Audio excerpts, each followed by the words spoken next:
Veamos variables que atentan contra la señal. Las variables que atentan contra la señal, que son ¿cuáles? Son tres.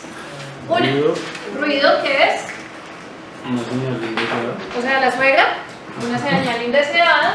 Dos, Atenuación. atenuación, que es Pérdida de potencia. la pérdida de potencia relacionada con la distancia que estamos cubriendo. Tres, Distorsión. distorsión, que puede ser generada por ruidos o por atenuaciones, puede modificarse la señal. Listo, entonces esperemos por acá. Tenemos un pequeño resumen gracias a la clase anterior. Entonces, mientras tanto, estaba buscando el material. Vamos a apagar esto. Un segundo. Profe.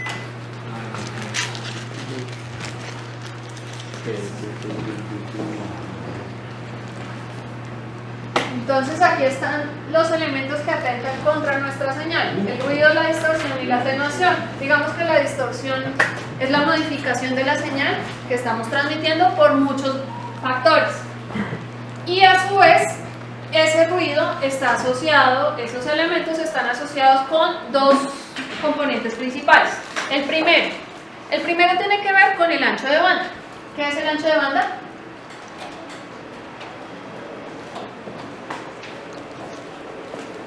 La capacidad que tiene un transmisor para enviar datos. O sea, como cuántos datos puede enviar y recibir a la vez. ¿Cuál sería el ancho de banda de una ciclovía? De una ciclorruta. Dos carriles. Dos carriles de un tamaño. Ciclorruta. ¿Qué tenemos acá? Pasillo. Una puerta, ¿sí o no? ¿Cuántos puertos cabemos por acá? Al tiempo. 3. 4. Flaquitos como tú, sí, 4. Menos flaquitos como yo, 3. Ese sería el ancho de banda, ¿cierto? El ancho de banda va a estar variando dependiendo de qué. Ya ahorita ¿El flujo? definimos qué es el flujo. no necesariamente el flujo.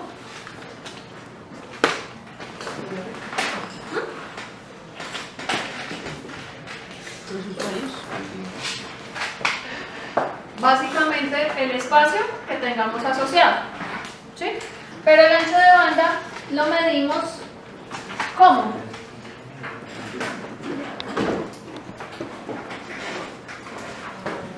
El ancho de banda es una frecuencia superior y una frecuencia inferior. Entonces, este es mi eje en términos de frecuencia. Cuando mi señal está en el dominio de la frecuencia, lo medimos en el espectro radioeléctrico. En el analizador de espectros. ¿Listo? Es que el espectro radioeléctrico es la primera tarea, pero todavía no. Entonces, la frecuencia es por donde vamos a mandar la información. ¿Cuál información?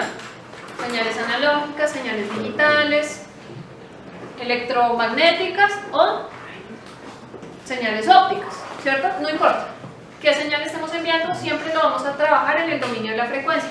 Cuando tenemos una señal en el dominio del tiempo, lo visualizamos ¿en dónde? ¿Herramienta?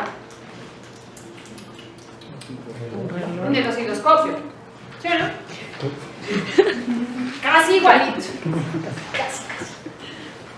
Pero, como vamos a visualizar en términos de ancho de banda, lo relacionamos con el dominio de la frecuencia. ¿Qué es la frecuencia? ¿Cómo definimos la frecuencia? Cantidad de pulsaciones en un intervalo de tiempo. Un ciclo en un tiempo determinado. Para el efecto práctico hablamos del periodo, ¿cierto? Y el periodo es un tiempo. Y cuando hablamos de la frecuencia decimos que es el inverso del periodo. Y por lo tanto hablamos que las unidades es 1 sobre segundos y esto equivale a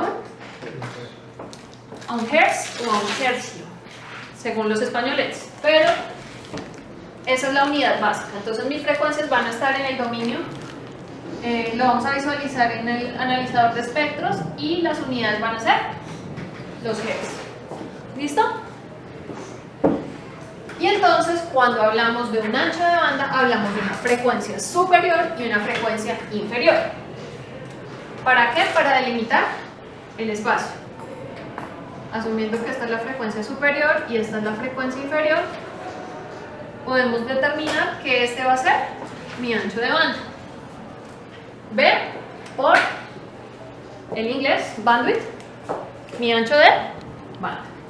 Listo, ejercicio. Entonces van a hallar el ancho de banda para una frecuencia superior de 3,5 GHz y una frecuencia inferior de 1200 MHz. ¿Cuánto da? Normalmente en telecomunicaciones, cuando trabajamos en hercios, trabajamos de a 3, a la 3, a la 6, a la 9, múltiplos de 3. Dale. No trabajamos unidades mínimas, o a la menos 3 o a la menos 6, no las trabajamos. ¿Por qué? Porque no hay microhertz ni nada de eso. Siempre nos basamos en el espectro radioeléctrico, y el espectro radioeléctrico es lo que me permite trabajar las frecuencias que están entre el infrarrojo y el ultravioleta, y son frecuencias usables para términos de comunicaciones. Entonces la tarea número 1, el espectro radioeléctrico. ¿Cómo me tienen que presentar el espectro radioeléctrico? Entonces va a haber un rango de frecuencias, por ejemplo, de 3 a 30 kHz. Ese tiene un nombre, normalmente VLF, ¿cierto? Very Low Frequency. Y tiene un servicio asociado, pero tienen que llegar todo el espectro. Entonces de 3 a 30 kHz, de 30 a 300 kHz, y así sucesivamente hasta cubrir todo el espectro radioeléctrico. Entonces, primera tarea para la próxima semana. Bienvenidos. Ustedes saben que la tarea, si no hay tarea, no hay clase. No hay razón de ser. ¿Listo? ¿Cuánto les dio el ancho de banda? 2 por 10 cada uno. ¿Cómo? 3 GHz. Hagamos el ejercicio. Frecuencia superior. 3.5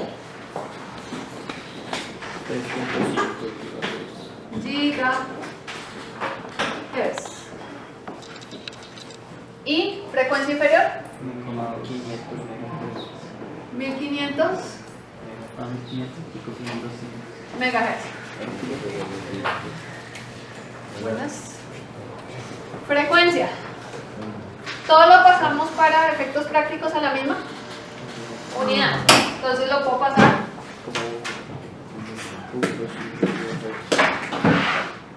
Esto es igual a 3,5 GHz menos 1,5 GHz. Esto me da 2 gigas en ancho de banda. ¿Listo? Entonces, es el espacio que tengo para transmitir información. Hagan de cuenta un carril de Transmilenio, una ciclorruta, una autopista, lo que quieran. El espacio para enviar información. ¿Quién va a hacer la información? Cada uno de ustedes. ¿Listo? ¿Qué es lo que se van a transmitir? Bien, entonces, en el ancho de banda voy a enviar información. ¿Cuál es la unidad básica de la información? Un bit. ¡Tarán! Está la copia ahí. El bit. El bit es la unidad básica de la información a nivel digital, ¿cierto? Y es lo que normalmente vamos a trabajar. Pero toca hacer la aclaración por si acaso que un bit es diferente a un byte.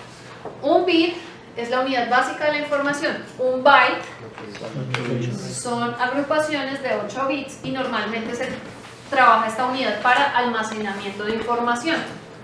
¿Listo? Entonces no vayan a tener ese tipo de errores en el parcial, que se les olvidó y que la unidad, muy rigurosos con las unidades, ¿listo? Entonces resulta que yo puedo mandar un montón de bits. Cuando ustedes están en su ciclo ruta, va pasando un bit, va pasando otro bit, va pasando otro bit, dependiendo del ancho de banda. Y entonces esto se relaciona con una ecuación que tenemos por aquí abajo. ¿De dónde viene esa ecuación? ¿Cuál es la capacidad de transmitir en ese ancho de banda? Depende, por un lado, de qué tan ancho es. O sea, si yo pongo otra puerta de este mismo tamaño al lado, pueden pasar ¿cuántas personas? El doble de lo que trabajemos ahí, ¿cierto? Entonces, la capacidad de la información es directamente proporcional al ancho de banda. O sea, si entre más ancho, más capacidad, directamente, ¿cierto?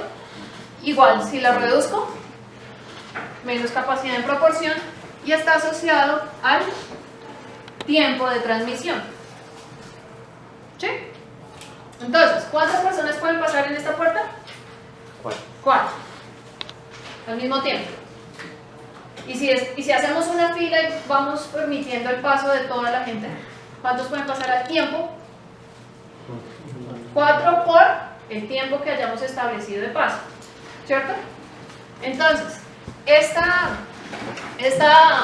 propuesta la hace el señor Shannon. La capacidad de canal de Shannon entonces está relacionada directamente con el ancho de banda y el tiempo de transmisión. Pero para volverla a una igualdad, entonces la ecuación queda de la siguiente manera. I, que es capacidad de información, va a ser igual a 3,32 por B, que es el ancho de banda, por el logaritmo de 1 más la relación señal a ruido.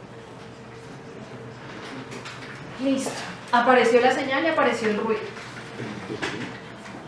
Entonces, cualquier medio de transmisión tiene un ancho de banda, ¿cierto?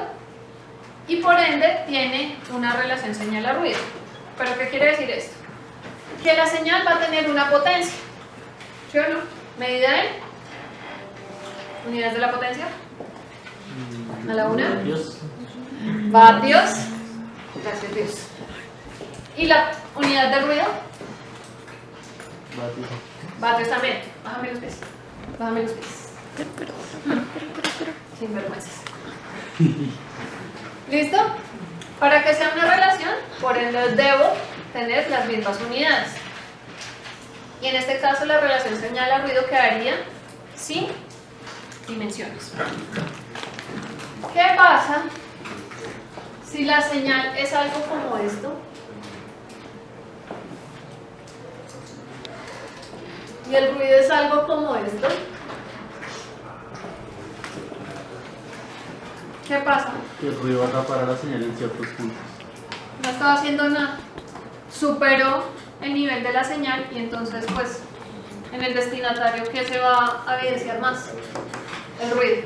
O sea, la información que yo estoy dando no va a ser la más certera. Y dentro de los ruidos que ustedes trabajaron en la tarea, las clasificaciones principales son dos: ruido correlacionado y no correlacionado. ¿El correlacionado con qué tiene que ver? Con la relación señal. Con la señal. Entonces, si hay señal, es muy probable que haya algún ruido. Y el no correlacionado tiene que ver con Lo contrario. con todo. O sea, transmita o no transmita, va a haber ruido. ¿Cierto? Entonces yo debo tener en consideración la potencia de mi señal y la potencia del ruido. ¿Listo? Entonces, unidades de esta ecuación. Empecemos por acá.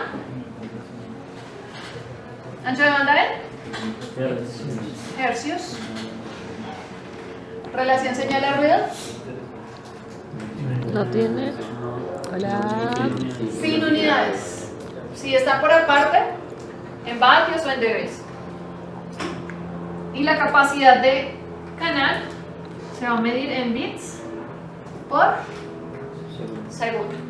¿Qué tantos bits van a pasar en una unidad de tiempo que ya está determinada, que son los segundos? Listo, ejercicio. Determinar la capacidad de canal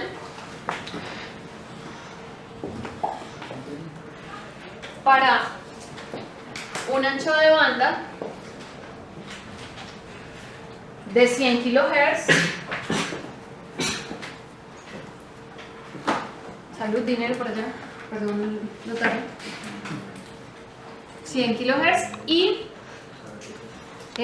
potencia de la señal de 5 vatios, ajá, y el ruido de 1 vatio. Unidades, entonces pues ¿qué datos me dan? Básicamente que el ancho de banda es de 100 ¿qué? 100 kilohertz. Potencia de la señal 5 ¿qué? 5 watts. Ruido de noise in English. ¿Ok? Sí, ¿cómo así? Entonces la capacidad de información, la capacidad de canal, de channel, 3,32 por el ancho de banda, que son 100 kHz, por el logaritmo de 1 más 5. 5. ¿Cuánto da? Ahora las operaciones, ¿cuánto les dio? 258,34 kHz. 258 kHz. kilohertz. Primer error. Las unidades no son... No es unidades. Estoy mirando la capacidad, la cantidad de personas o de bits que están pasando por ese espacio. Por esos 100 kilohertz. Entonces la unidad no son kilohertz. Sí son kilos, porque estamos trabajando 10 a la 3, pero kilobits por segundo. Repeat after me. Bits por segundo. La capacidad de información es bits por segundo. Bytes por segundo no existe. ¿Listo? ¿Se entendió este pedazo? Facilito.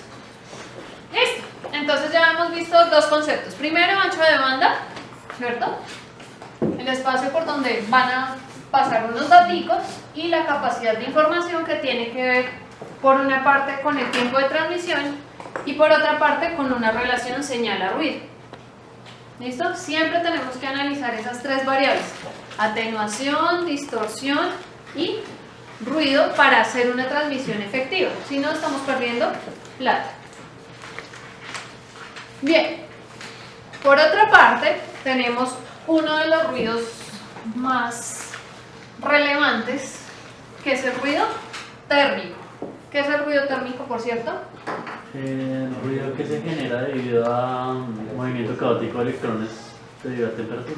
Sí. Me encanta eso de caótico. Todo es caótico realmente, pero bien, básicamente está asociado a la temperatura y es correlacionado o no correlacionado. Porque la temperatura siempre está ahí. Obviamente en los equipos vamos a tener una temperatura diferente, pero eso tiene que ver con ruido interno. Normalmente el ruido térmico se trabaja con esta fórmula.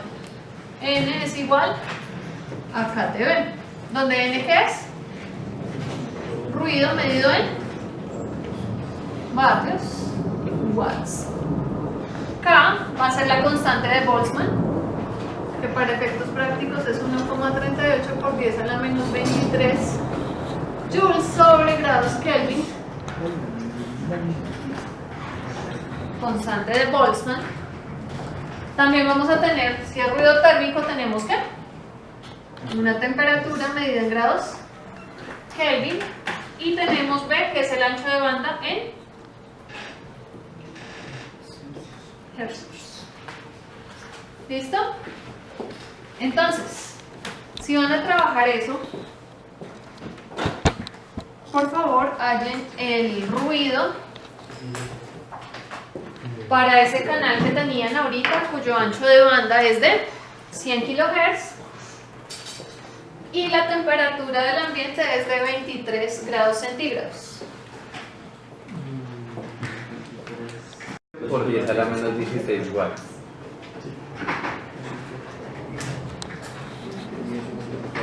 Entonces el ruido para esta situación es muy chiquitico con relación a esa temperatura en específico. Entonces resulta que una temperatura ambiente normal no va a generar tanto ruido. Pero si queremos mirar el ruido térmico específico en algún punto de la máquina, de pronto sí puede causar algún daño fundamental. ¿Listo? ¿Hasta aquí? ¿Bien? Ok. Entonces por ese lado digamos que hemos cubierto de cierta forma el tema del ruido. No es completo porque si se dieron cuenta las cantidades y las definiciones de ruido que pudieron encontrar son amplias, amplísimas, pero no nos vamos a desgastar tanto en el tema, sino lo fundamental y lo que puede impactar a las redes. Entonces, en medios de transmisión resulta que nos importa el tema del ancho de banda, el ruido evidentemente, pero también nos afecta otro tema que es la atenuación, y la atenuación está dada por la distancia. Entonces vamos a empezar a trabajar lo que son los medios de transmisión, pero antes vamos a recordar lo que hicimos en el laboratorio. ¿Y qué hicimos en el laboratorio? En nuestro laboratorio chéverito. En nuestro teléfono. Que la parte lo rompió. No, es que esos canales que ustedes estaban usando eran de dudosa calidad. Mentira. Entonces, básicamente, ¿qué esquema teníamos? Algo como esto.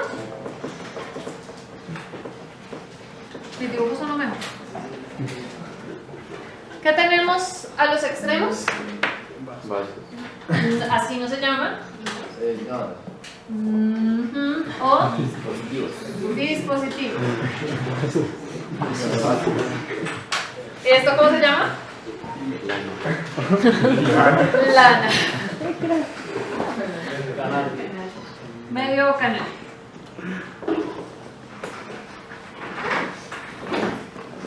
¿Cierto?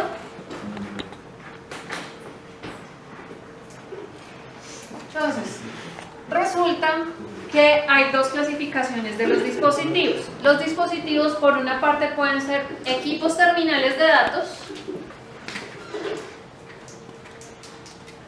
DTE, y por otra parte pueden ser equipos de comunicación de datos, DCE. Equipos terminales de datos. ¿Cuál sería la definición?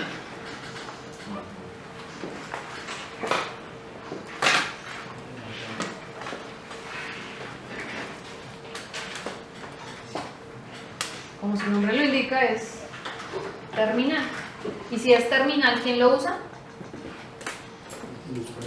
El usuario final. Entonces acá había un usuario final. ¿Listo? Ejemplos de equipos terminales de datos.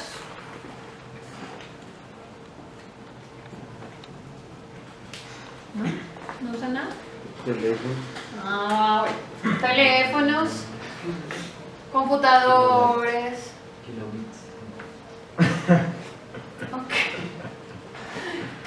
Todos los equipos que utilice un usuario normal, no estamos diciendo que tienen que ser ingenieros, nada, un usuario normal. Y equipos de comunicación de datos, como su nombre lo indica, se dedican a la comunicación. Entonces normalmente es como si hubiera un dispositivo acá intermedio que sirviera para, no sé, una cajita negra para algo y me permita mantener esa comunicación o alargarla, ¿cierto? Equipos de comunicación de datos, ¿como cuáles? Cable. No, el cable sigue siendo un medio. Entonces quitémosle este nombre acá. ¿Un qué? Un router, un switch, un servidor viene siendo DT. Entonces les voy a presentar a un switch. Oh. Es un equipo qué? Un equipo intermedio o un equipo de comunicación de datos. Este es un switch que permite conectar diferentes equipos terminales y cumple una función en específico que lo vamos a ir viendo poco a poco, pero quiero que lo conozcan. ¿Por qué quiero que lo conozcan? Porque básicamente con esto vamos a estar trabajando casi todo el tiempo cuando administramos las redes, y por otra parte porque ustedes deben conocer a profundidad los dispositivos de red. Entonces ahí entra a colación nuestra tarea número 2, que está en el tablerito, y deben traer ¿Cuál de todos? dispositivos de red y su representación. Tranquilos, tranquilos que vamos paso a paso. La primera tarea, ¿cuál es? La del espectro radioeléctrico, con las frecuencias, el nombre de esa banda y los servicios. La segunda tiene que ver con los dispositivos de red y su representación. Resulta que un switch no se representa así.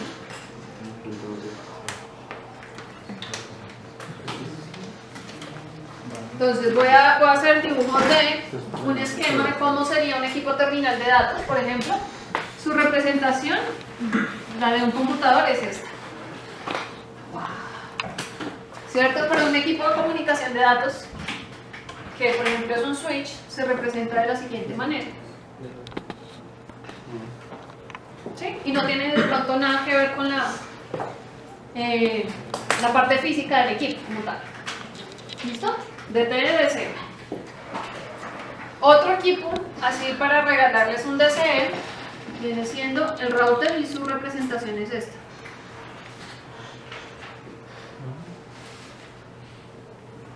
¿Listo?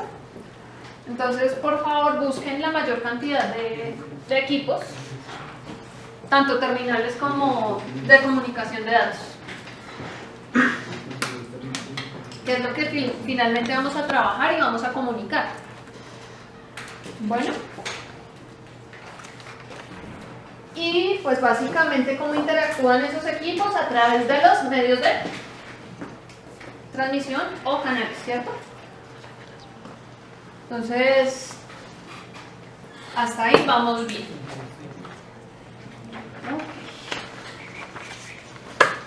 ¿Qué medios tenemos?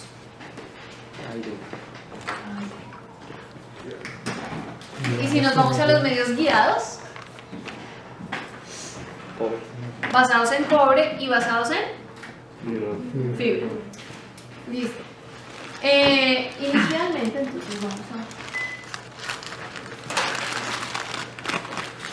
a recordar un poco de historia.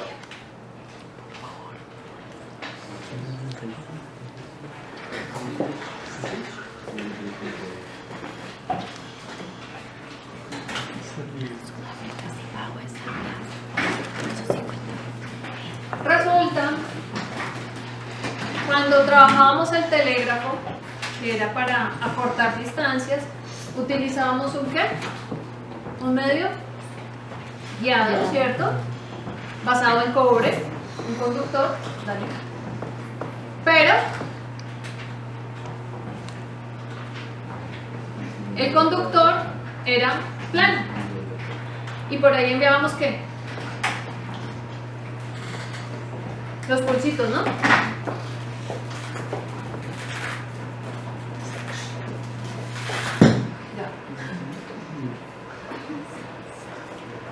Entonces teníamos los pulsitos, teníamos el cablecito que estaba tendido por toda la trayectoria que quisiéramos cubrir. El problema era que el cable estaba pelado. ¿Y qué pasa si el cable está pelado? Si se hace contacto con algún otro metal, puede que se pierda la señal por ahí. Así no haga contacto, está susceptible a recibir cualquier tipo de señal, ¿sí o no? Entonces, acá tengo mi cable peladito. Y resulta que para fines de conducción funcionaría, pero ¿qué pasaría con este cablecito? Muy débil. Dime. Es muy débil. Es débil para el medio y cogería cualquier señal. Y eso pasaba con el telégrafo, estaba al aire libre. Entonces después dijeron como, no, es que queremos que mejorarlo, lo cubrieron, ¿cierto? Pero seguía siendo plano. ¿Qué pasa cuando el cable es plano? Conduce bien, ¿sí? Pero ¿qué pasa si hay dos cables planos en paralelo? Se genera, cada uno genera un campo magnético, un campo electromagnético de hecho, y genera interferencia. Y al generar interferencia estoy generando un ruido, ¿cierto? Y al generar ruido puedo dañar la señal de la transmisión. Entonces, quería que recordaran cómo era más o menos el cable o el dispositivo para el teléfono. Si se fijan, este sería como el conector hembra del teléfono analógico. ¿Sí se acuerdan cómo era el conector? ¿Algunos? ¿No? ¿Ninguno?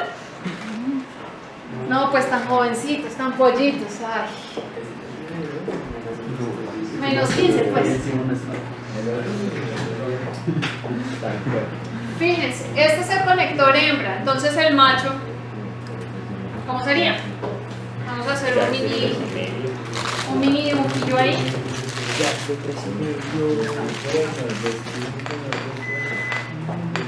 ¿Y qué tenemos? Un teléfono por acá, de los viejitos, ¿cómo eran? ¿Cierto? Y el cable era. Y al final tenía una basecita. ¿Sí se acuerdan? Y entonces trabajaba un cable para transmisión y un cable para recepción, que es lo que vemos acá. El audífono, la parte del audífono y la parte de la bocina.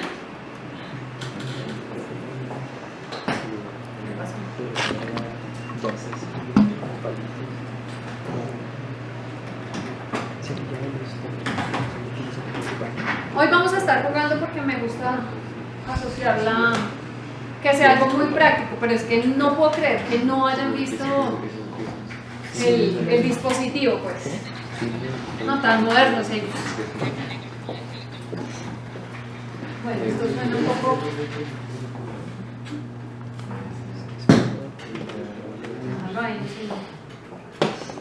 ¿Qué pasó? Muévete. Mueve tus piernitas. Entonces, ¿qué pasaba con ese cable? Ese cable fue una evolución preliminar a lo que conocemos como UTP ahorita, ¿cierto? Entonces, por un cable se iba ¿qué? La parte de audio y por el otro lado llegaba lo que me estaba diciendo la contraparte, ¿cierto? Entonces era como si tuviera dos vasitos conectados por un solo cable. Pero omitan esto porque esto ya está muy moderno. Y los cables en un inicio viajaban paralelo, más gruesitos, y por lo tanto el dispositivo, los conectores hembra y macho eran más gruesitos. Y pues digamos que no se unificaba con nada más, ni con la parte eléctrica, ni con otros dispositivos de la época. ¿Qué pasó? Entonces empezó a evolucionar a cable UTP. Y por eso tenemos los RJs y los jacksitos y todo eso. Y entonces el UTP viene de un cable que es trenzado, como el que ustedes sacan para hacer sus circuitos, ¿cierto? Y básicamente, ¿qué es? Dos cablecitos que están unidos, o bueno, están arrejuntados, digámoslo así, mediante trenzas. ¿Qué quiere decir trenzas? Que se van enlazando uno a otro, ¿cierto? Pero sin tener una fusión como tal. Y cada uno cumple una labor determinada. En este caso, en sus inicios, pues iban en paralelo, favoreciendo ¿qué? Las interferencias, y por lo tanto se dañaba muy fácilmente la señal y por eso se podía ¿qué? Chuzar la llamada y otros efectos. ¿Listo? Ese es el adaptador de un teléfono antiguo a unas conexiones un poco más modernas.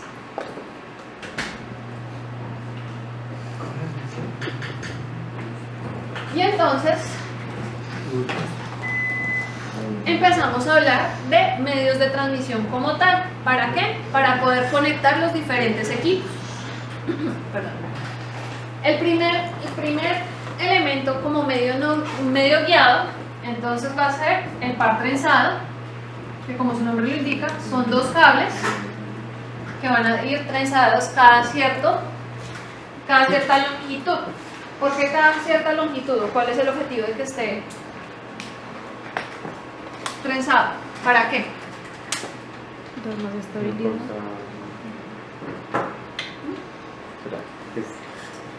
Dilo. El campo magnético para que no haya tanto campo magnético. Exacto. Cuando van en paralelo, entonces se generan dos campos que pueden interferir uno con el otro, favoreciendo esa interferencia, valga la redundancia, interferencia electromagnética. Entonces, dentro de muchos estudios, ¿de quiénes? De las organizaciones, de los estándares, ¿cierto? Ahí es donde empieza a ver uno la aplicación práctica. Y dijeron, no, cada ciertas torsiones, porque se llaman torsiones, van a favorecer que se anulen esos campos indeseados para que pueda viajar la señal que yo quiero en el tiempo, en la longitud estimada. Entonces pueden ser blindados o no blindados, esa es, digamos, la fundamentación. Y pues tantos estudios generaron unas evoluciones y básicamente es que determinamos las categorías, ¿cierto? Entonces, si bien es cierto que estas torsiones o estas trenzas que encontramos no eliminan 100% el ruido, siempre vamos a tener ruido, pero en lo posible la señal a ruido que sea positiva y que sea grande. Entonces ya después de que hemos considerado fuertemente y hemos eliminado la mayor cantidad de ruido posible, podemos transmitir con mayor seguridad. ¿Listo? Y la evolución fue dándose, en este caso, a nivel de categorías. Entonces, la primera categoría fue el primer par trenzado, un par, solo un par. ¿Para qué? Para la telefonía analógica. ¿Listo? Solamente el servicio de voz. Después, ¿qué apareció? Entonces siguieron estudiando y apareció la categoría 2 y en la categoría 2 ya empezamos a trabajar datos. Entonces, en esto sí les pido que sean un poquito más abiertos de mente, porque si bien es cierto que ustedes ya son nativos digitales, ¿cierto? Todos ya trabajan con tecnología. En ese tiempo pues las velocidades eran muy chiquitas, entonces si se fijan, cuando se trabajó la categoría 2 se trabajaron velocidades hasta, o sea, era lo más que se podía lograr, 4 megabits por segundo. ¿Esa velocidad era real o era teórica? No, es real. En medios guiados siempre es real. Cuando hay diferencias sustanciales, normalmente es cuando están en inalámbricos, porque la teoría es podemos alcanzar velocidades de tanto, pero realmente llegamos a una... Sí, lo que pasa es que en los laboratorios, cuando se hacen ese tipo de análisis, son situaciones ideales. Entonces no hay ruido, no hay interferencia electromagnética o hay muy poquita. Por ejemplo, si es no guiado, la pérdida por espacio libre cero, el tema climático no influye, son situaciones ideales. Y en la vida real, pues tú sales y Bogotá, llueve. Volteas a mirar, ya está haciendo sol. Volteas a mirar, vuelve a llover. Volteas a mirar otra vez y está haciendo un día increíble. Después granizo. Entonces, digamos que ahí es donde encuentras como las verdaderas diferencias y tú dices, no es cierto lo que me están ofreciendo, pero sí es cierto. O sea, a nivel de equipos, a nivel de guiados, sí es cierto. En los no guiados es donde tenemos muchas variaciones, pero por efectos completamente ajenos a los análisis y a las aplicaciones tecnológicas. Entonces en categoría 2 se alcanzaron 4 megabits por segundo. Eso era una velocidad sasa.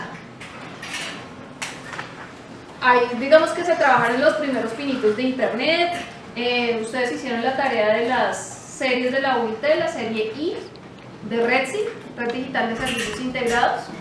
Digamos que fue la propuesta más o menos que encajaba con la época, porque lo que hicieron inicialmente era reunir varios canales de voz de telefonía tradicional, que el canal telefónico básico para que pasen la mayoría de las voces es de 64 kbps, kilobits por segundo. Entonces si hablamos de 4 megabits por segundo, wow, qué cantidad de información, y realmente ahorita no es nada, pero siguieron trabajando.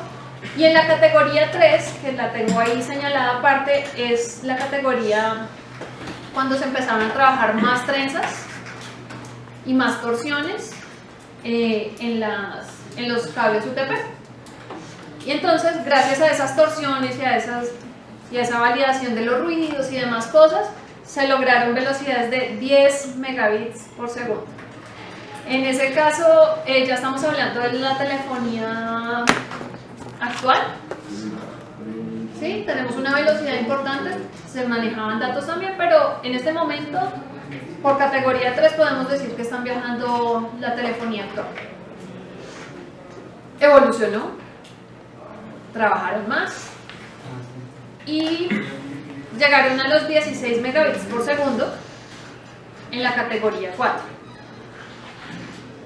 En la categoría 5 hubo varios intentos, entonces por eso es que yo les pedí el cable específicamente categoría 5E.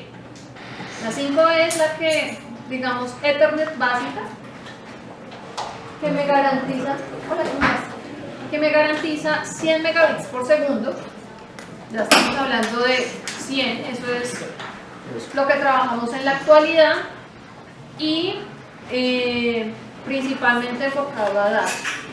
¿Qué pasa con la voz? Pues podemos mandar voz, pero como el canal de la voz es de 64, el ancho de banda del canal de voz es de 3100 Hz.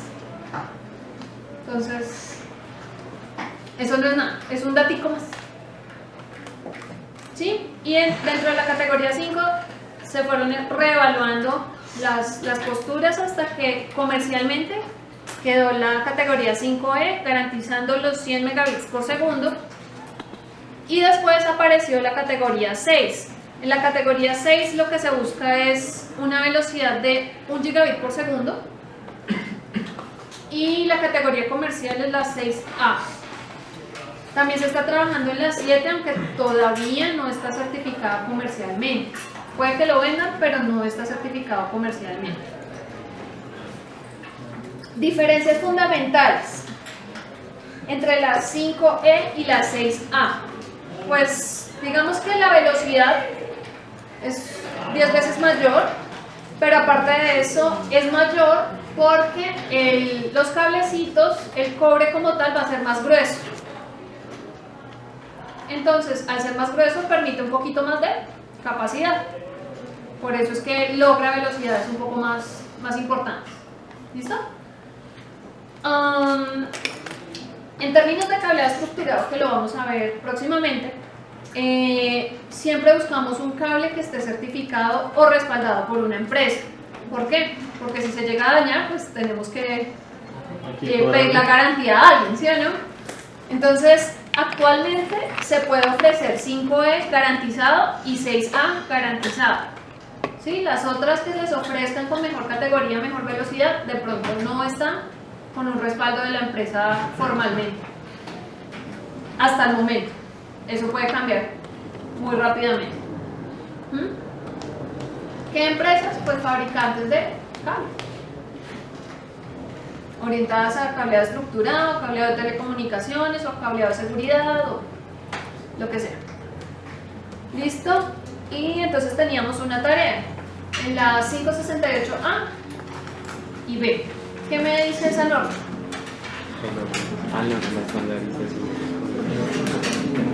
Del grosor de los UTP.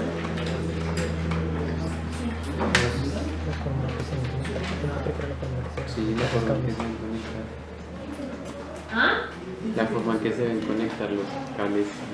La distribución de los cables en los pines, principalmente para hacer un ponchado correcto de cable UTP. Yo lo alargo. ¿Cierto? No, sí, está bien, está bien. Entonces, repasémosla. Volvamos a aprender esta cosa.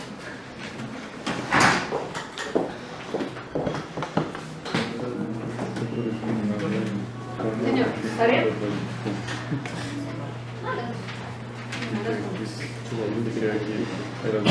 ¿Alguien más falta por tareas?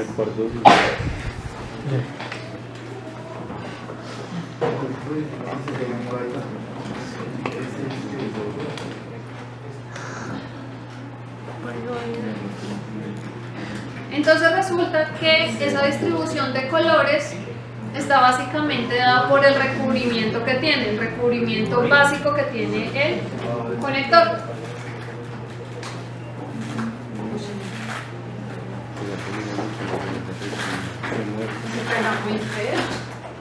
Ya, listo. Mi código de colores. Esto fue lo que me imagino encontraron ustedes. Entonces, por un lado tenemos la norma A y la norma B, que están esos colores y muy bonitos y muy chéveres. ¿Cuál es el objetivo de esos colores? Estandarización. Estandarización. Sí, porque podríamos tener colores diferentes en los mismos puntos y alguien diría, pero es cobre, entonces se puede transmitir igual. Pero si alguien de la China viene acá a trabajar y encuentra un cable medio deteriorado, pues su forma de habilitar lo que sería, como miremos el código de colores para ver en qué está fallando y si es necesario pues lo reemplazamos por completo y si no lo volvemos a ponchar. Esto es para que a nivel internacional nos entendamos todos y que no importa dónde viajemos podamos identificar. Esto aplica para la categoría 5E. En la categoría 6A cambia uno el grosor de los cables, ¿cierto? Y por otra parte, ¿qué cambia? Los colores. Cambian los colores. Entonces por eso les pedí específicamente para que pudiéramos trabajar correctamente. Entonces tenemos la norma A, que es blanco, verde, verde, blanco, naranja, azul, naranja, blanco, café, café. La norma B, blanco, naranja, naranja, blanco, verde, azul, verde, blanco, café, café. ¿Para qué nos sirven estos colores? Para hacer cables directos y cables cruzados. ¿Listo? ¿En qué casos utilizamos un cable directo?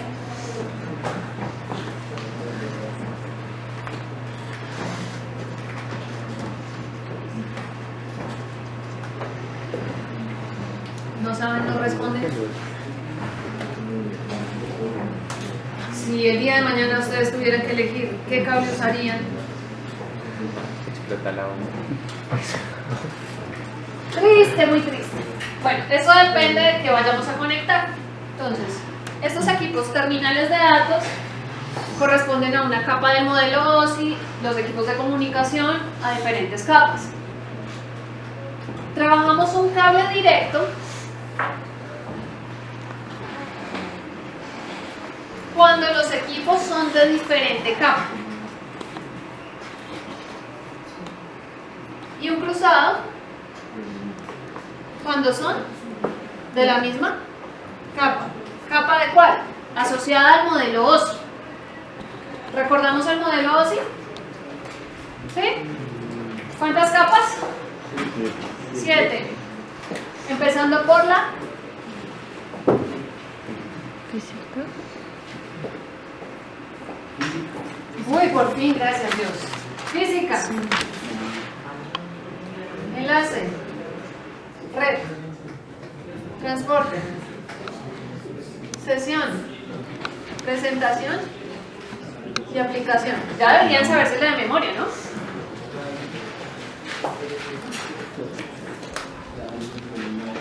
Estos equipos que tenemos aquí, entonces podemos identificar Un equipo, un computador normalmente sería muy cercano ¿a quién? Al usuario, pero a nivel de red es capa 3. ¿Listo? Un switch, como estos que tenemos acá, trabajaría capa 2. Un router sería capa 3. ¿Por qué un switch no es capa 3? Si conectamos los equipos ahí.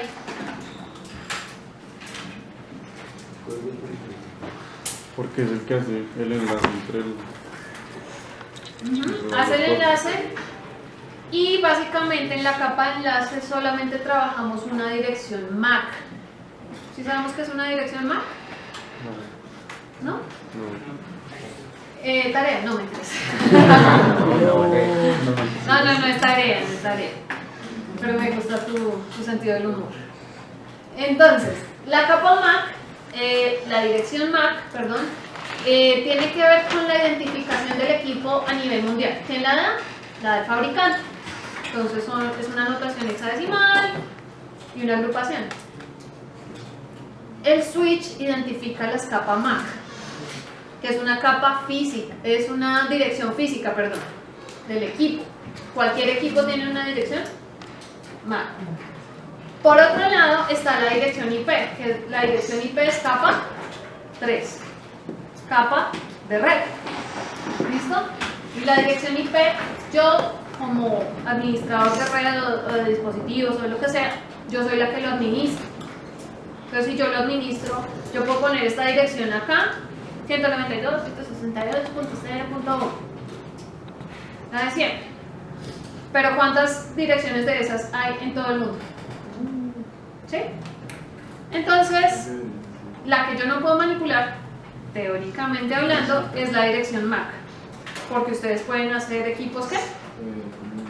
Señor. ¿Cómo funciona el sniffer? ¿El sniffer? El sniffer es un... Bueno, ¿cuál es sniffer? ¿El físico o el lógico? Lógico. El lógico. El lógico lo que busca es olfatear, como su nombre lo indica, todos los protocolos que pasen. Todos los protocolos que pasen por ahí. Entonces, si cargas YouTube, por ejemplo, entonces ahí pasa un DNS, ahí pasa una dirección IP, ahí pasa un UDP, un TCP y otros protocolos. Si entras a una página HTTPS, te dice es una página segura de hipertexto. Si no lo es, igual te lo dice y te muestra todo sin cifrar. Tranquilo, espero que alcancemos a hacer esa práctica al final del semestre. Bueno, no tan al final, pero hacer el tema del sniffer. Es súper complementario para el tema de administración de red. Porque con eso yo sé en qué se están gastando el ancho de banda en una empresa. ¿Y quién es el que se la está ¿Y gastando? él también puede ver a través de un proxy? No necesariamente. El proxy es otra cosa. Pero No, sí, pero o sea, sí puede identificar los protocolos a una través de ese proxy. en algunos casos. Ya llegaremos a ese momento. Calma. Próximamente. ¿Listo? Entonces, si el computador es capa 3 y el switch es capa 2, ¿qué cable debería usar? Un directo. Si tengo un switch conectado a un router, ¿qué cable debo usar? Directo. Si tengo dos computadores, cruzado. Tengo que mirar qué capa es. ¿Listo? ¿Y cómo hago un cable directo? Pues un cable directo se hace con las dos normas en ambos extremos. Entonces tengo el cablecito, el jackcito, por acto de fe es un jackcito, entonces la norma A la pongo acá y la norma A acá, eso me da para un directo. También podría ser un directo con las dos normas en los extremos B. Un cruzado entonces sería en un extremo A y en un extremo B. ¿Listo? Y eso es lo que vamos a hacer en la siguiente semana en el laboratorio de ponchado. ¿Listo? ¿Todos los materiales ya están comprados? Ya casi. Entonces, Profe, digamos cómo se determina a cuál se le conecta el B y a cuál el A. El B o el A es más por gusto. Más O sea, el sábado si quiero comprar. No, pensé que yo... Me da exactamente lo mismo porque el cruce está en el mismo curso.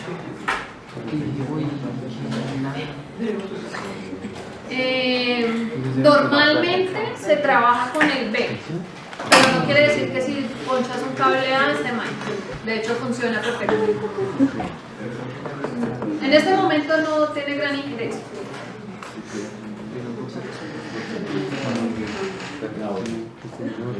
¿Listo? ¿Hasta ahí preguntas? ¿No? Ok.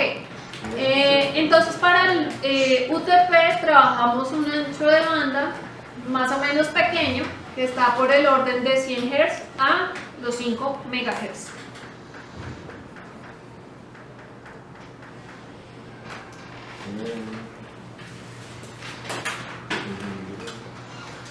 ¿Listo? Campaña electoral para la tarea número 4. El ponchado. Les voy a enviar la guía, calmen. Se elijan por 4 tareas. ¿Cuál era la vez? Todavía no hemos dicho la 3. No, sí, ya está escrita, entonces. Maktub, nada que hacer. Maktub está escrito. Estaba escrito, dicen los árabes. Señor, ¿no me vas a preguntar nada? Ok. Con respecto a la tarea número 4 que tiene que ver con el laboratorio de ponchado, yo les voy a enviar una guía y en la guía dice que deben, lo cual no es cierto, deberían hacer un cable de consola, pero sí les voy a explicar qué es un cable de consola.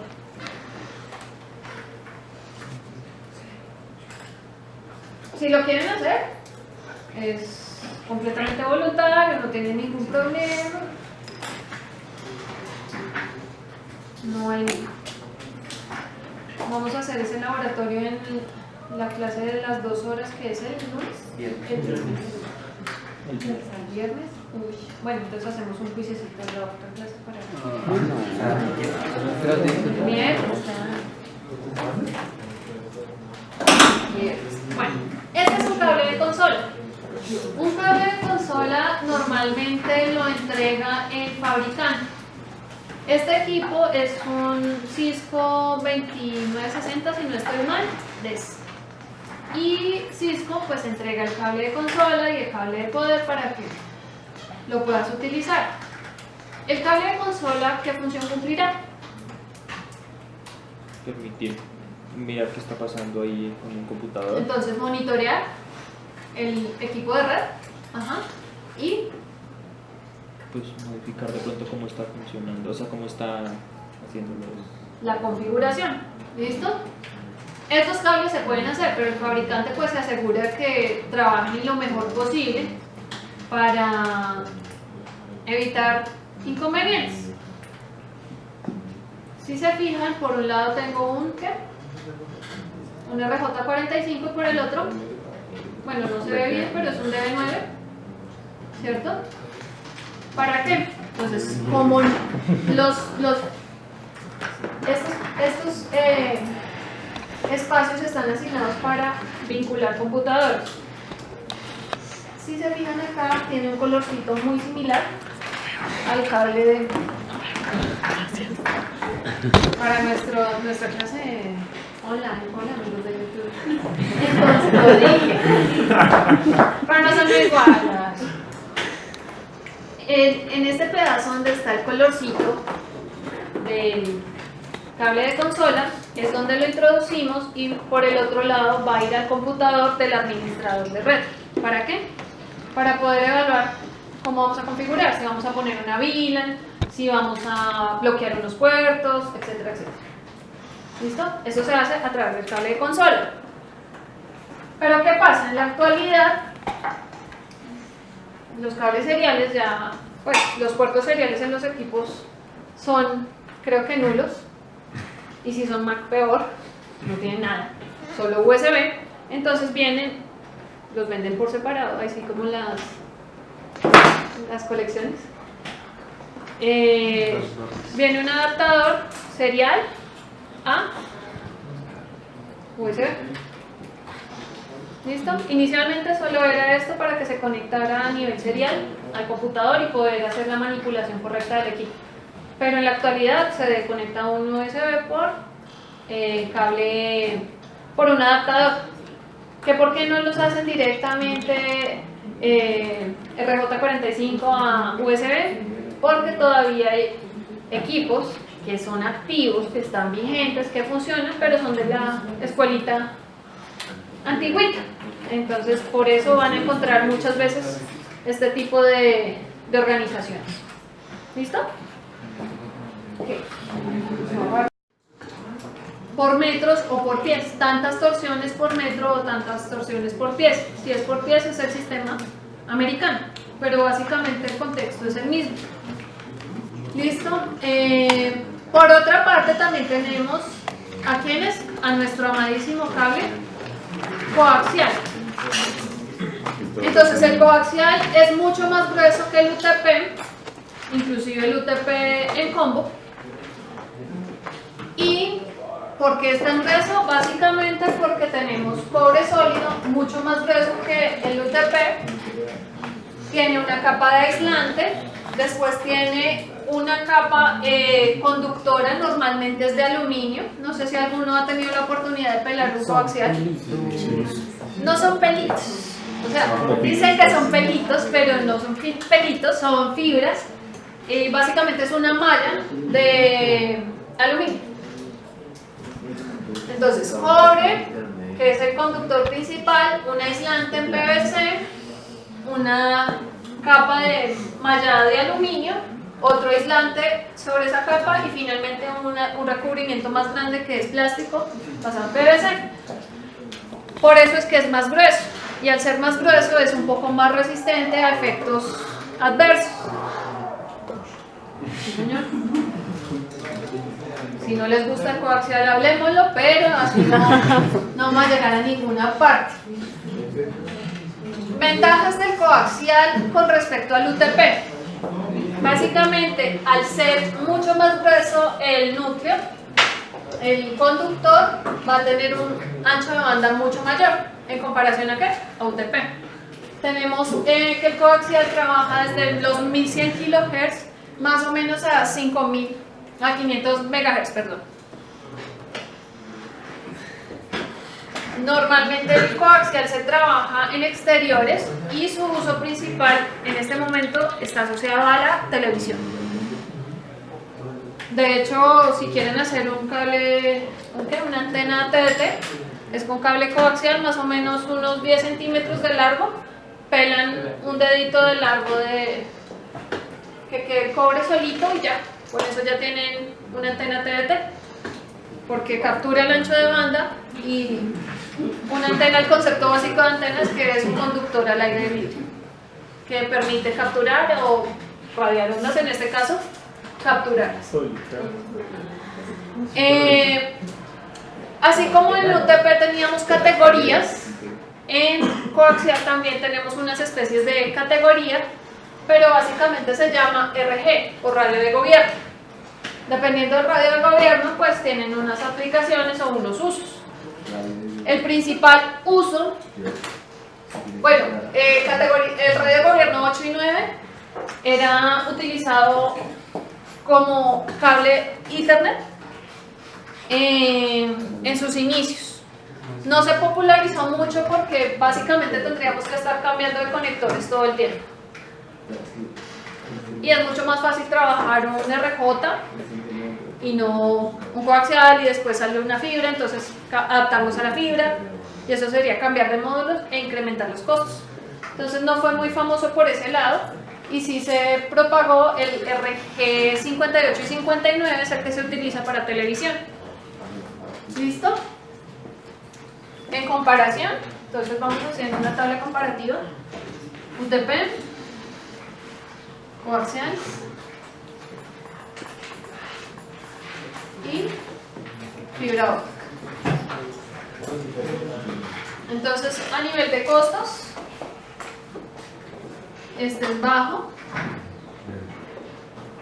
este es bajo también, y este es alto. A nivel de ancho de banda, este es bajo, pues, un decir, este puede ser medio y este puede ser alto. ¿Qué otra variable podemos analizar ahí? Flexibilidad alta en UTP, en coaxial digamos que un medio y en fibra bajísimo. Flexibilidad. ¿Qué otra variable?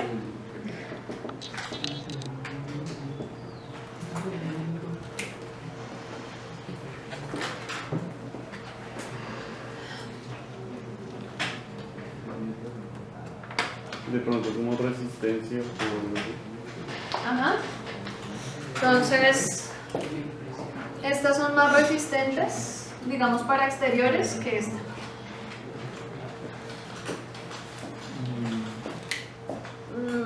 Vamos hablando y si algo completamos, seguimos completando ese comparativo. Bueno, tenemos por la parte guiada, que ya no trabaja la parte electromagnética. Electromagnética solamente va a trabajar ¿quién? Coaxial y UTP, porque son conductores eléctricos. En fibra óptica, pues obviamente vamos a trabajar haces de luz, porque estamos hablando de luz. Cuando hablamos de luz, hablamos de la velocidad de la luz, que no lo mencioné en la clase anterior. La velocidad de la luz es ¿cuánto? 300.000 kilómetros por segundo. 3 por 10 A las a la 8 metros sobre segundos, ¿cierto? ¿Qué pasa cuando tenemos fibra óptica?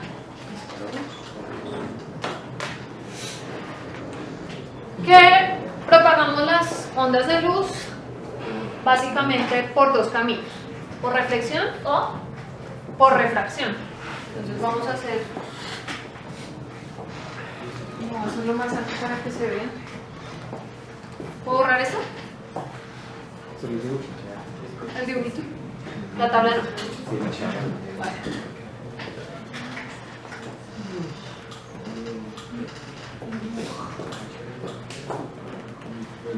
Resulta que cuando trabajamos ondas tenemos un medio 1 y un medio 2. La reflexión está asociado a un rayo incidente, ¿cierto?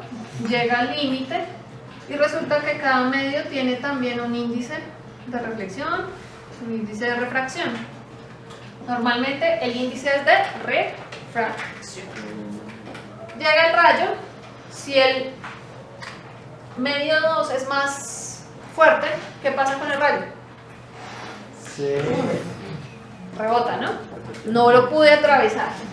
Entonces esto pasa y se va a devolver con el ángulo incidente, ¿cierto? Pero va a haber una porción que se va a refractar. Cuando se refracta cambia el sentido un poquito, ¿cierto? Y esta, digamos que esta teoría es la que usa la fibra óptica para transmitir la información. Tenemos dos clases de modos, monomodo y multimodo. ¿Qué quiere decir monomodo? Que solamente va a utilizar un modo de transmisión, es decir, un haz de luz para la propagación. Y multimodo, que son muchos haces de luz. Y dependiendo del tipo de fibra que estemos manejando, se va a reflejar o se va a refractar. En este caso, el monomodo normalmente trabaja reflexión, porque solamente va a modo y se va propagando por toda la distancia, por toda la longitud.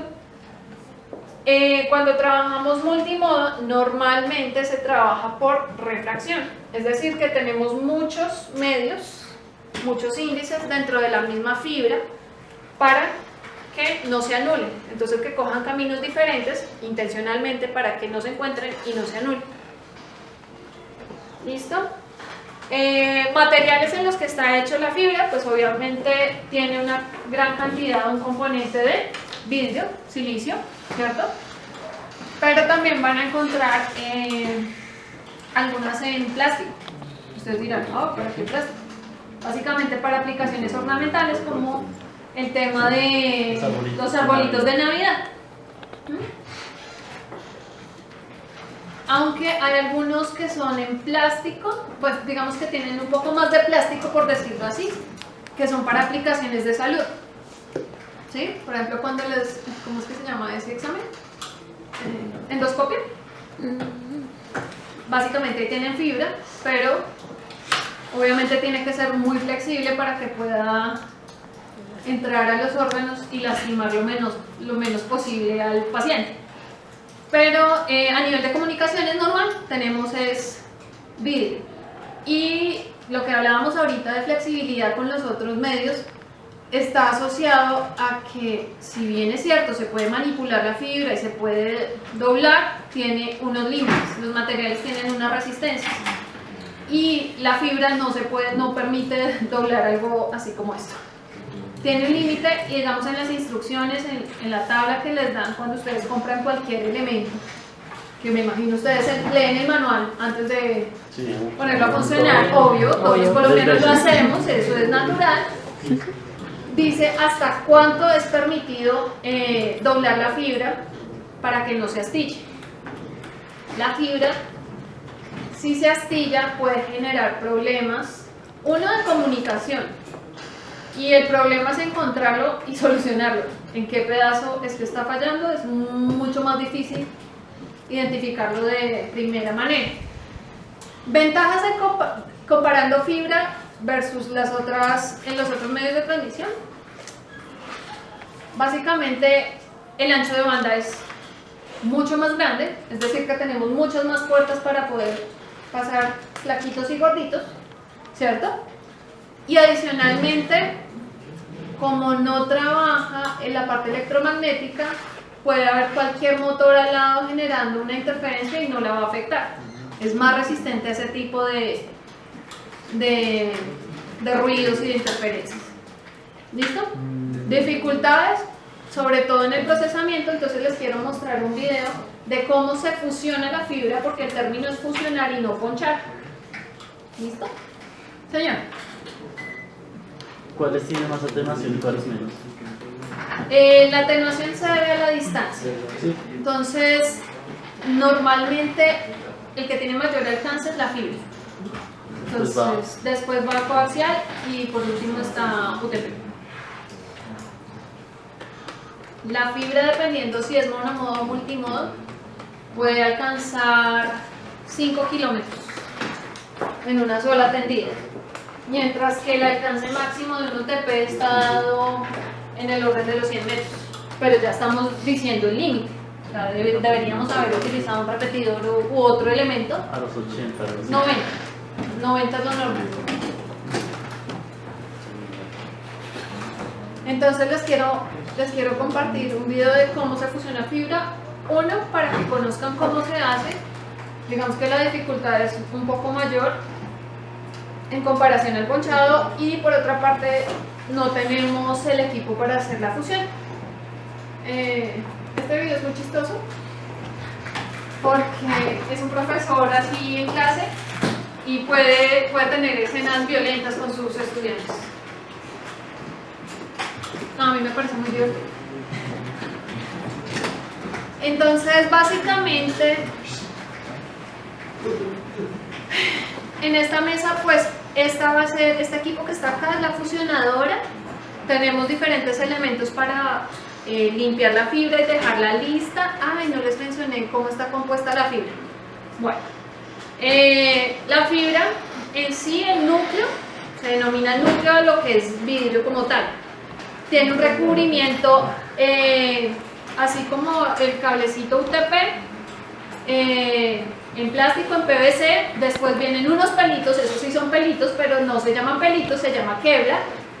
Y después tiene un recubrimiento de plástico en PVC para poderlo manipular. ¿Listo?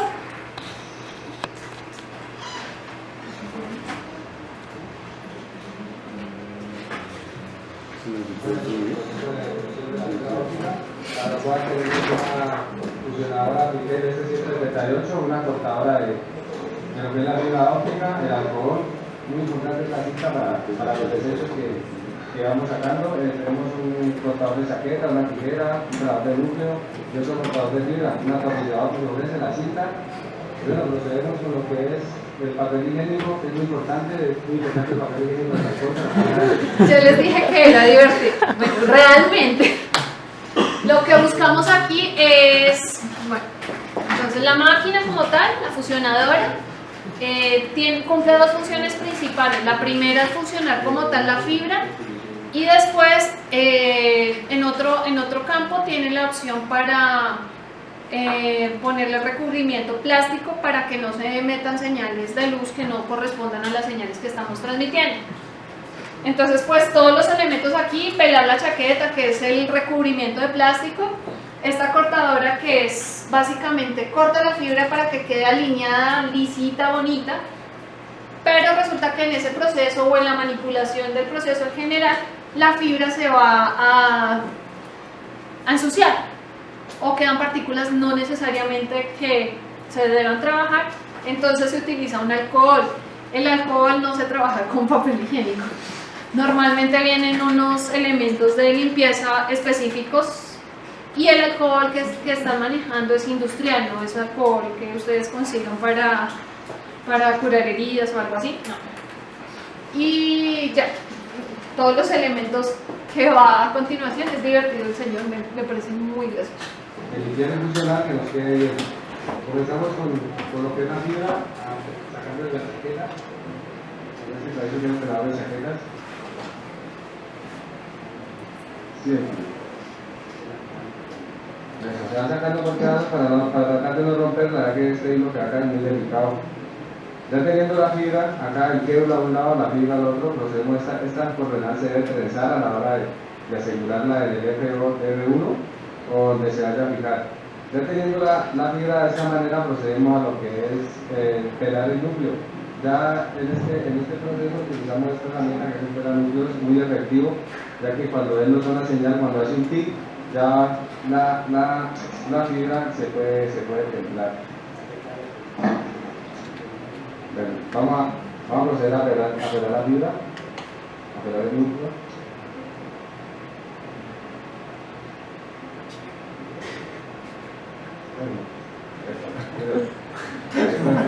Entonces no se evidencia mucho, pero este pedazo por acto de fe que es muy delgadito es la fibra.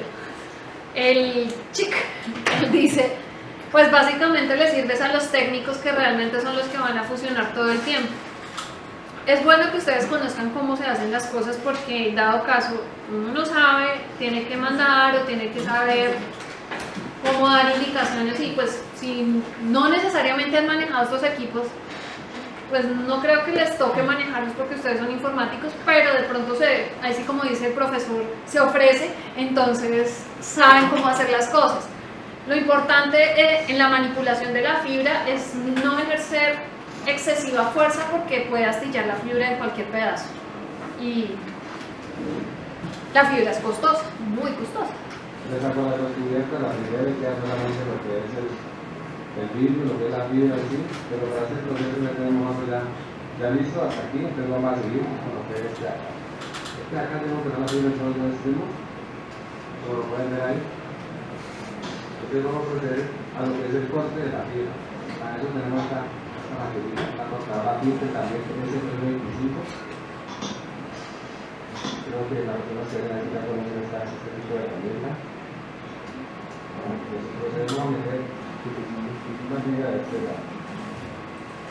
Antes esas fusiones se hacían, digamos, de forma artesanal y al hacerla de forma artesanal pues era mucho más difícil trabajar. Antes uno tenía unas tijeras para cortar la fibra, solo la fibra, y para pegar el conector o fusionarla con otra fibra se utilizaba un pegante, hagan de cuenta un super bonder o algo así que se pegaba casi que de inmediato, o sea, uno aplicaba el pegante y de una vez tenía que meter la fibra y a la de Dios tenía que quedar. Entonces en esos procesos, en esas manipulaciones, había una alta probabilidad de que se generaran pérdidas. Pero ya con estos equipos pues se minimiza por lo menos el tembleque de algunos, la puntería, todo eso. Esto tiene un tope, cuando llega el tope, ahí se puede cortar.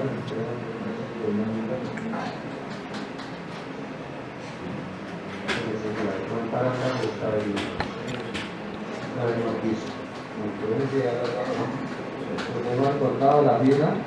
Aquí tiene un tope, se pone en el tope. Se da el dispositivo de seguridad. La vuelta. Se puede cortar.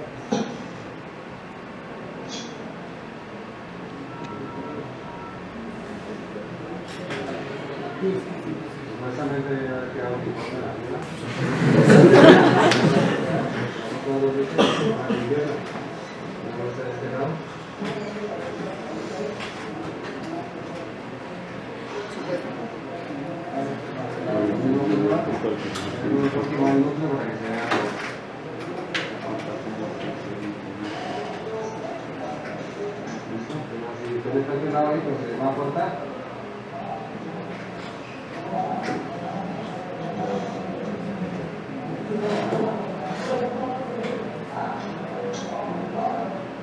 Esos elementos permiten más seguridad, que no salte la fibra, por ejemplo, para los ojos y demás. Idealmente uno debería trabajar siempre con guantes y en una superficie oscura para identificar dónde saltó la fibra. Ahí cuando lo meten la cortadora como tal, ¿qué es lo que hace? Porque se ve como si saliera igual a como la... Por lo que la calidad del video no es tan buena, de hecho es bastante artesanal.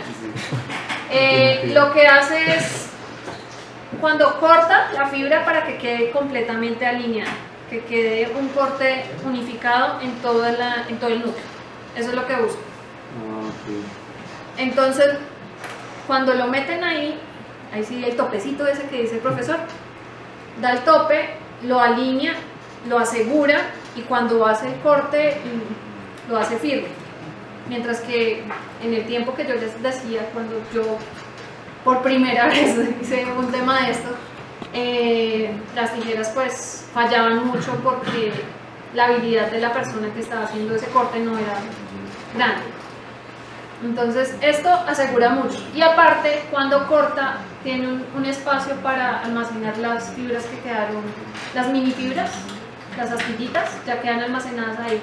De todas formas, lo que les decía, el área debe ser oscura y la cinta que por ahí vieron, una cinta, es para recoger las posibles astillas que hayan quedado por ahí que no sean visibles tan fácilmente.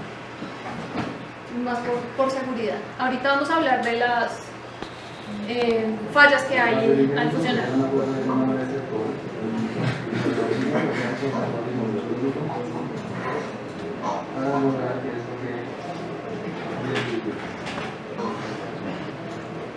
Se pasa por aquí, se limpia muy bien y tratar de sacar lo mejor limpio posible porque la máquina va a necesitar todo el muro que tenga, si está mal hecho el corte. Entonces para evitar nosotros hicimos una tiempo, preferimos limpiar mejor acá y pues se debe colocar. Ahora vamos a colocar en la fusionadora para que no nos vayan por la casa del otro lado. Yo les dije, es divertido. En serio, muchachos, en serio. Entonces aquí tiene una parte que está atrás muy bien, que se pasa, no puede pasar de los dos campos aquellos.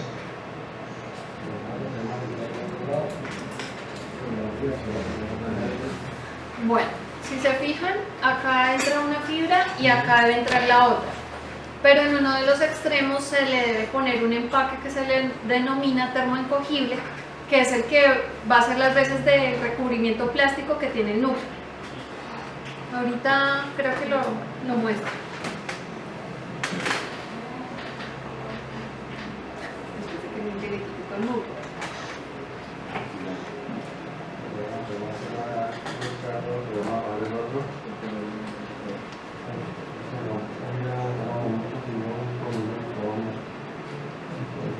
Gracias.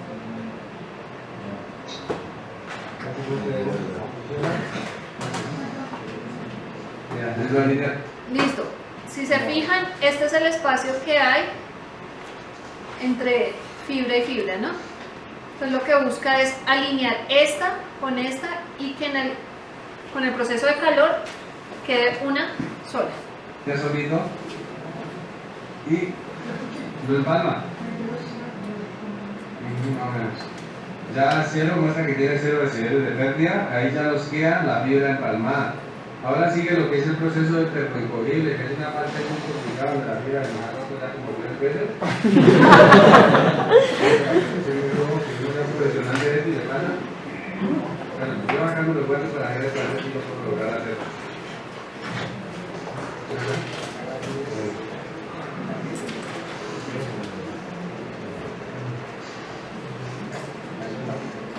La fibra funcional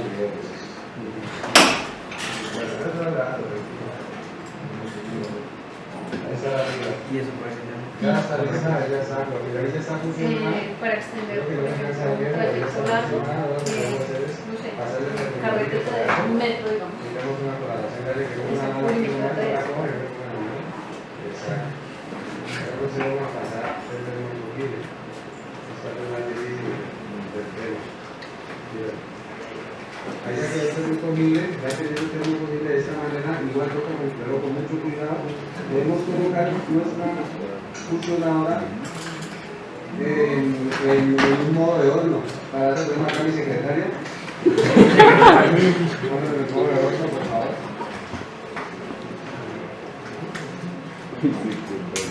Jorge. Ajá. Exacto. Escoge. Bueno, ya tengo una funcionadora en el modo de horno. Ya podemos pasar a poner la pieza en el horno. Levantamos aquí, levantamos acá. Con mucho cuidado, colocamos la fibra.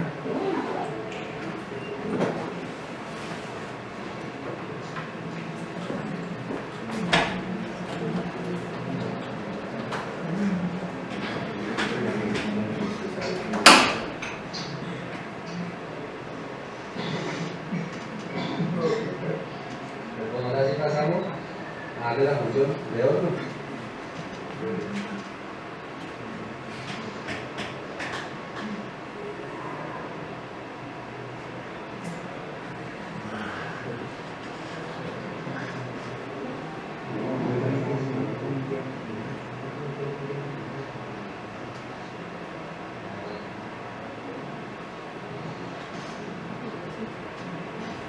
Esperemos que esté listo. Acá es la única que listo. Vamos a revisar. A ver cómo lo ves. Si lo estoy viendo. ¿Cómo ves el azul? Muy bien. Perfecto. Ya tenemos esa vaina por nuestro termoincogible y la fibra protectiva. Este es todo el proceso que tenemos para realizar lo que es el fusionado de la fibra óptica. Un monólogo.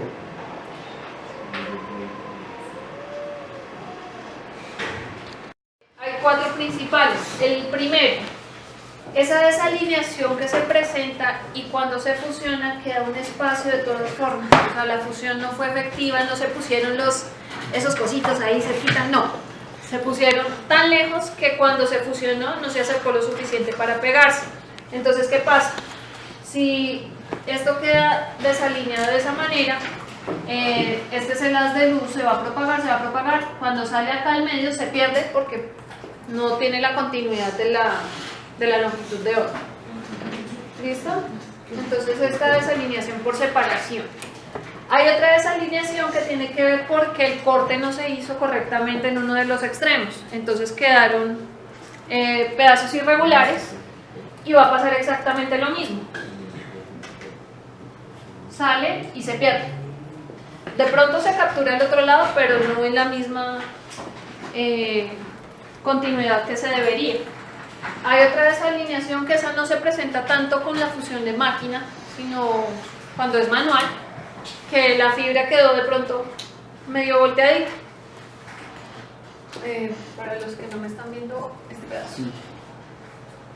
Entonces el primero es este, el segundo es como irregularcito, y este sí quedó derechito. El tercero tiene que ver con la desalineación angular, entonces quedaron perfectamente lijados, limados y todo. pero quedó volteadito. ¿Listo? Entonces, ¿qué va a pasar? Que va a haber algunas que se puedan perder. Y la desalineación por posición, que quedaron pegados, pero hubo un espacio que no quedó correctamente conectado. Entonces, pues se van a perder. Estos son los problemas que se pueden presentar cuando realizamos fusiones en fibras de diferente, pues que no quedó correctamente, y pues ahí vamos a perder evidentemente la señal. ¿Listo? Entonces acá podemos hablar que las velocidades también muy altas a nivel de fibra óptica, digamos que altas y medio por acá. ¿Sí? Características cuando vamos a identificar una fibra óptica, básicamente nos dicen el valor del núcleo, la parte central. El resto de la composición se le denomina buffer, pero ese buffer puede ir distribuido de la siguiente manera: núcleo, el recubrimiento con PVC, los pelitos que aparecen por ahí que se llaman Kevlar, y el recubrimiento exterior. ¿Para qué? Para poderlo manipular. ¿Listo? ¿Hasta ahí cómo vamos? ¿Bien? ¿Preguntas? ¿Más preguntas? ¿No? Radioeléctrica. Tarea número 2. Dispositivos de red y su representación. Tarea número 3. El correo para que me den los grupos de exposición. Y tarea número 4. El laboratorio. ¿Haces exposiciones para cuándo?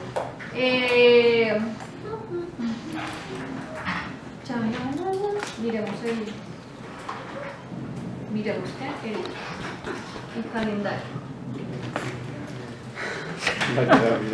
Entonces, la próxima semana hacemos laboratorio y hacemos un tallercito. Uy, después viene festivo. Técnicamente podríamos después del festivo empezar a hacer exposiciones y después vienen parciales. Ya parciales. Dime. Sí, empezaríamos presentaciones más o menos en esa semana. La otra semana entonces bien viciosos. Vamos a hacer laboratorio, por favor traigan los equipos, los materiales. Si tienen tester, tráiganlos. Si tienen contadores, tráiganlos. Eso va ahí todo. Y les voy a poner otra tarea, pero todavía no. Aunque debería, porque ya no nos vamos a ver más esta semana. Y los grupos de como tal relacionan los temas después los podemos. Sí. Porque si hay grupos que van a decir, ay, yo no quiero dejar que mi compañero se ponga solito, y entonces un grupo de 2 pues no va a tener la misma intensidad de un grupo de 3 personas. ¿Listos? ¿Dudas hasta acá?